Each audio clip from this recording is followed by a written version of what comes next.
Hello there and welcome back to the auto address tutorial.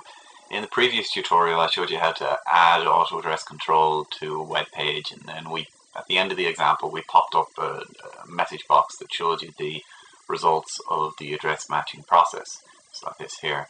In this example I'd like to go a little bit further and use those results in a more meaningful way. What I'm going to start by doing is adding this on-init callback to the control. I'm going to use it to initialize the control to this address here. It's Parochial House, Rathgormack in Waterford.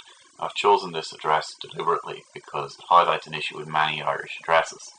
When you search for this address, it gets matched to a geodirectory, and a building in geodirectory. It's got a building name, a locality, and a county.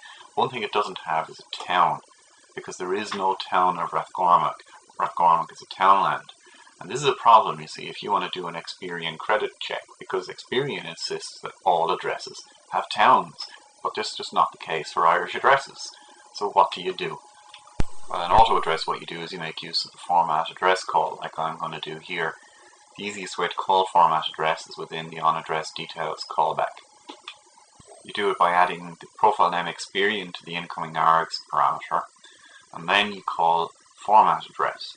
The format address takes a callback, and that callback in this example here, I'm going to pop up a message box that's just going to show you the result field of the incoming argument, so you can see what it does. When we look at this in our browser, we'll see the results of the format address call, and you'll notice that now we've got a town, Carrick-on-Suir.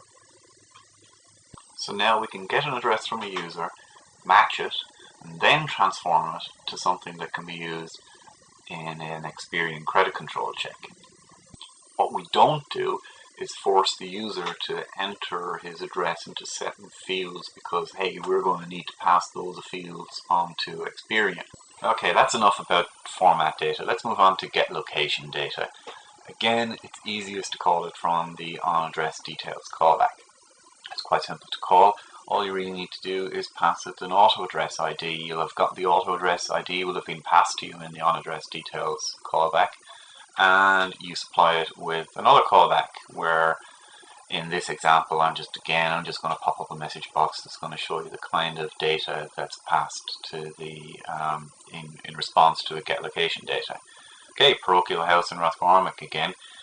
We've got latitudes and longitudes, and we've got geodirectory IDs, and of course using the geodirectory ID and the coordinates you can now go and query lots of interesting things, and that is going to be the topic of the next tutorial. So until then, bye bye.